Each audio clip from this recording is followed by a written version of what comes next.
सूरदास पद। नमस्कार विद्यार्थियों, मैं सुलभा मिश्रा नचिकेता से आज आपके समक्ष लेकर के आई हूँ कक्षा 10 के लिए सूरदास पद। सामूहिक परिचर्चा के अंतर्गत इसमें उधो किसको कहा गया है, बड़भागी का क्या अर्थ है, अपरस क्या है, अनुरागी क्या है, इन सब के बारे में हम लोग आपस में चर्चा करेंगे। यहाँ ऊधो किसको कहा जा रहा है, बड़भागी का क्या अर्थ है, और साथ ही साथ में जैसे सूरदास है वैसे ही कुछ प्रसिद्ध कवियों के नाम हम जानेंगे। सूरदास जी भक्ति काल की किस धारा के कवि हैं, आइए जानते हैं। हिंदी साहित्य में भक्ति काल को दो भागों में बांटा गया है, निर्गुण भक्ति धारा और सगुण भक्ति धारा। निर्गुण भक्ति धारा के अंतर्गत ज्ञानाश्रयी शाखा, प्रेम मार्गी शाखा, राम और सगुण भक्ति धारा के अंतर्गत राम भक्ति शाखा और कृष्ण भक्ति शाखा। तो सूरदास जी कृष्ण भक्ति शाखा के कवि हैं। इनके संक्षिप्त जीवन परिचय के अंतर्गत जन्म हुआ है इनका रुणकता रेणुका क्षेत्र में 1478 में, निधन हुआ है 1583 पारसोली में। इनके गुरु का नाम वल्लभाचार्य। हिंदी साहित्य जगत में इन्हें सूर्य की उपाधि से सम्मानित किया गया है। इनके बारे में कहा गया है, सूर सूर तुलसी शशि उडगन के सौदास, बाकी कवि खद्दोत सम जहते करत प्रकाश। तो सूरदास जी को सूर्य के समान माना गया है, तुलसीदास जी को चंद्रमा के समान माना गया है, और केशवदास जी को तारों के समान माना गया है, और शेष सारे कवियों को खद्दोत यानी जुगनू के समान माना गया है, जो कभी कभी अच्छा लिखते हैं। प्रमुख रचना के अंतर्गत सूरसागर, साहित्य लहरी, सूरसारावली, इनमें से सूरसागर सर्वाधिक लोकप्रिय रचना है। और भाषा शैली के अंतर्गत इनकी भाषा ब्रजभाषा और शैली गेय शैली है।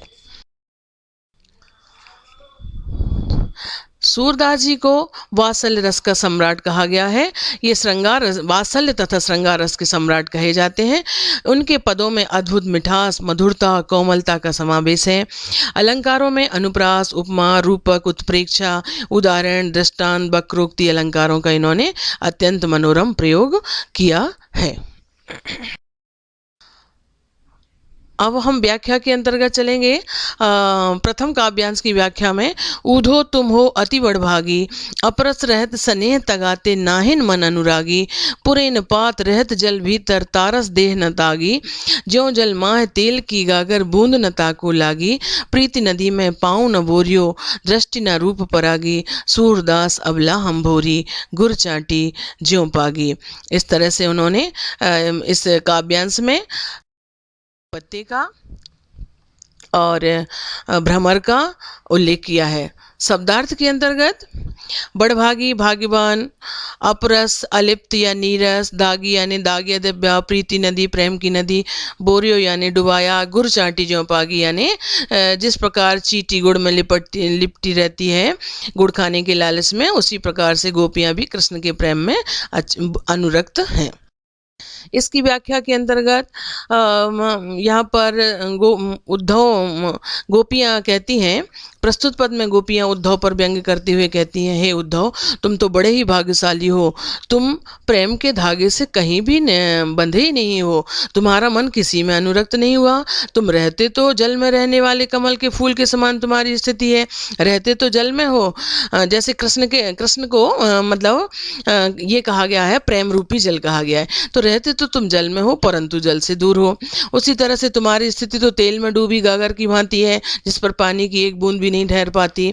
यानी कृष्ण के सानिध्य में दिन रात रहने के बाद भी तुम्हारे मन में प्रेम उत्पन्न नहीं हुआ, लगता है तुमने कभी प्रेम रूपी नदी में पैर डुबाया ही नहीं, और इसलिए तुमने कृष्ण के रूप सौंदर्य का पान भी नहीं किया है। सूरदास जी कहते हैं, यहाँ पर गोपिकाएं कहती हैं, हम तो ब्रज की भोली भाली नारियां हैं जो कृष्ण के प्रेम में ऐसे आसक्त हो गई हैं जैसे चींटियां गुड़ से चिपक जाती हैं। इसके अंतर्गत अभ्यास में प्रश्न बनेंगे, गोपियों ने उद्धव को बड़भागी क्यों कहा, गोपियों ने कृष्ण के प्रति अपने प्रेम को व्यक्त करते हुए उद्धव की अनासक्ति के लिए क्या उदाहरण दिए, तथा गोपियों ने स्वयं को अबला और भोली क्यों कहा है।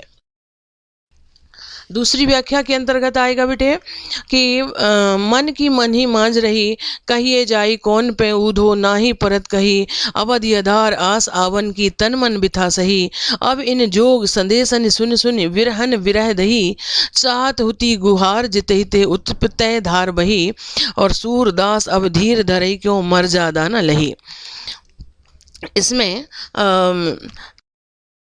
योग को की बात की गई है। तो देखेंगे इसमें इस व्याख्या के अंतर्गत कि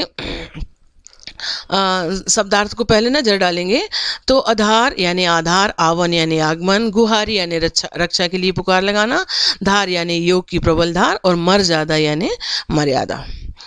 आगे हम देखेंगे व्याख्या में कृष्ण के वियोग से पीड़ित गोपिकाएं जो है उद्धव को उपालंब यानी उलाहना देते हुए कहती हैं, हे उद्धव, हमारे मन की बात तो मन में ही रह गई, अब हम अपने मन की व्यथा को किससे जा कर के कहेंगे, अब हमसे कहते भी नहीं बनता है, हम तो दिन रात कृष्ण की प्रतीक्षा करते रहते हैं, शारीरिक मानसिक पीड़ा को भी हम लोग सहन कर रहे हैं, पर अब यह तुम्हारा जो योग संदेश है इसको सुनकर तो हमारी विरह व्यथा और भी बढ़ गई है। अब जहाँ हम अपनी रक्षा के लिए कृष्ण से पुकार लगाते थे, वहीं उसी कृष्ण के पास से तुमने योग के संदेश की ध्वनि को सुनाई हमें दे दिया है, यानी योग का संदेश ले आए हो। तो सूरदास जी कहते हैं, गोपिकाएं कहती हैं, अब हम धैर्य को क्यों धारण करें और किस प्रकार धारण करें। कृष्ण ने अपनी लोक मर्यादा का पालन नहीं किया है, अतः उन्होंने अपने वचन के अनुसार उन्हें लौट कर आना चाहिए था, परंतु वो लौट कर नहीं आ रहे हैं, तो हम किस प्रकार धैर्य धारण करें। इस तरह से गोपियों के अनन्य प्रेम का यहाँ पर उत्कट प्राकाट्य है जो उन्होंने उद्धव के सामने प्रकट किया है। इसके अभ्यास के अंतर्गत बनेगा कि गोपियों ने पद की प्रथम पंक्ति में किस बात के विषय में कहा है, बिरहन बिरह दही के द्वारा गोपियां क्या कहना चाहती हैं, और अंतिम पंक्ति में गोपियों ने कौन सी मर्यादा की बात कही है। इसमें अब अगला जो है तीसरे नंबर पर है काव्यांश है, वो है, हमारे हरि हारिल की लकड़ी, मन क्रम वचन नंद नंदन, और यह दृढ़ करी पकड़ी, जागत सोबत स्वप्न दिवस निसि कान कान जकरी, और सुनत जोग लागत है ऐसो ज्यों करवी ककरी, सूत व्याधि हमको ले आए देखी सुनी न करी, यह तो सूरत नहीं लो सौंपो जिनके मन चकरी।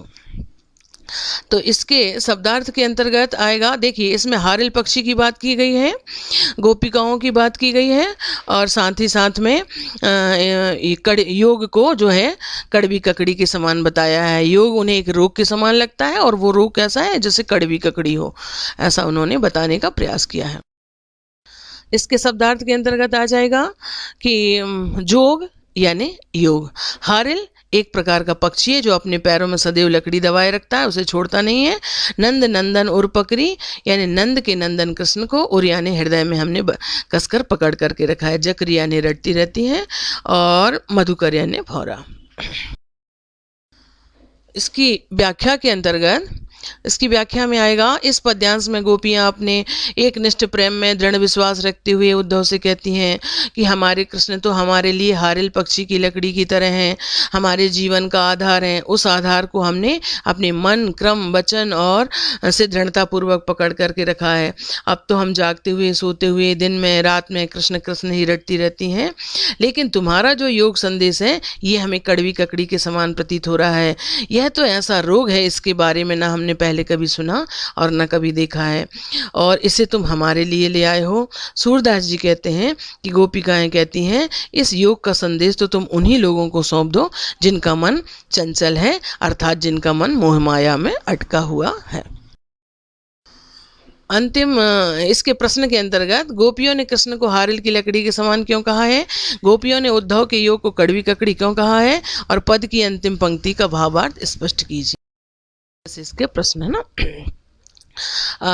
अंतिम व्याख्या के अंतर्गत, हरि है राजनीति पढ़ाए, समझी बात कहत मधुकर के, समाचार सब पाए, एक अति चतुर होते पहले ही अब गुरु ग्रंथ पठाए, और बड़ी बुद्धि जानी जो उनकी जोग संदेश पठाए, ऊधो भले लोग आगे के परहित डोलत धाये, अब अपने मन फेर पाई हैं चलत जो होते चुराए, ते क्यों अनीति करें आप पुंजे और अनीति छुड़ाए, राज धर्म तो यह सूर जो प्रजा न जाहे सताए। इसमें आप देखेंगे चित्र के माध्यम से दिखाया जा रहा है राजनीति का विशेषता को बताया जा रहा है। और कृष्ण जो है इस धरती पर जो अवतरित हुए हैं तो उन्होंने एक किसी कार्य के उद्देश्य के लिए उनका अवतार हुआ है, तो उसको यहाँ पर इसके शब्दार्थ के अंतर्गत आएगा हुते यानी थे, पठाए यानी भेजा, परहित यानी दूसरों के कल्याण के लिए, अनीति यानी अन्याय। इसकी व्याख्या अंतिम काव्यांश की व्याख्या है कि इस पद्यांश में गोपियाएं कृष्ण को राजधर्म का स्मरण कराते हुए व्यंग करते हुए उद्धव से कहती हैं, लगता है कृष्ण ने वहां जाकर राजनीति पढ़ ली है। अब तो तुम्हारा योग संदेश सुनकर ही हम समझ गए कि कृष्ण तो पहले से ही इतने चतुर थे, चालाक थे, और उन्होंने वहां जाकर राजनीति के बड़े बड़े ग्रंथों का अध्ययन करने लिया है। इतने बुद्धिमान तो वो पहले से ही थे कि हमारे लिए योग का संदेश भेज दिया। हे उद्धव, इससे अच्छा तो पहले के समय के लोग बहुत अच्छे हुआ करते थे, जो कम से कम दूसरों के हित की बात तो सोचा करते थे, लोक कल्याण के लिए भागे भागे फिरते थे। अब तो हमें किसी प्रकार से चैन नहीं है। इस योग साधना के द्वारा हमें हमारे कृष्ण वापस नहीं मिल जाएंगे और हमारा मन भी वापस नहीं मिलेगा जिसको कृष्ण ने जाते समय चुरा लिया था। कृष्ण अपने राज्य में अन्य लोगों को अन्याय से बचाते हैं, पर अब वही हम पर अन्याय कर रहे हैं, तो फिर हमें कौन बचाएगा। अर्थात सूरदास जी कहते हैं कि गोपियाँ कहती हैं, राजा का धर्म तो प्रजा का हित करना होता है, जिसमें यदि प्रजा को कोई कष्ट होती है तो राजा उसको उन कष्ट से बचाता है, परंतु कृष्ण ने अपने राजधर्म का पालन नहीं किया। अर्थात गोपिकाएं कहती हैं कृष्ण को अपने राजधर्म का पालन करना चाहिए। इस तरह से ये व्याख्या हमने आपके सामने रखी। इसके प्रश्न बनेंगे, गोपियां कृष्ण पर क्या व्यंग करती हैं। अब अपने मन फेर पाई चला जूहते चुराए पंक्ति के द्वारा गोपियां क्या व्यंगोक्ति प्रकट कर रही हैं और गोपियां कृष्ण को कौन से राजधर्म का स्मरण करा रही हैं। जाते जाते एक पुनरावृत्ति पर अपन नजर डालेंगे। तो ये जो पद है भक्ति काल की सगुण भक्ति धारा के अंतर्गत लिखा गया है, जिसके कवि सूरदास जी हैं। पहले पद में गोपियां द्वारा उद्धव पर व्यंग किया गया है, दूसरे पद में गोपियों द्वारा अपने मन की व्यथा का चित्रण किया गया है, और हारिल पक्षी के उदाहरण के द्वारा कृष्ण के प्रति अनन्य प्रेम को प्रकट किया गया है, और सभी प्रसिद्ध प्राकृतिक उपमानों का चित्रण कर प्रेम की पराकाष्ठा को यहाँ पर चित्रित किया गया है। धन्यवाद। आज के लिए बस इतना ही।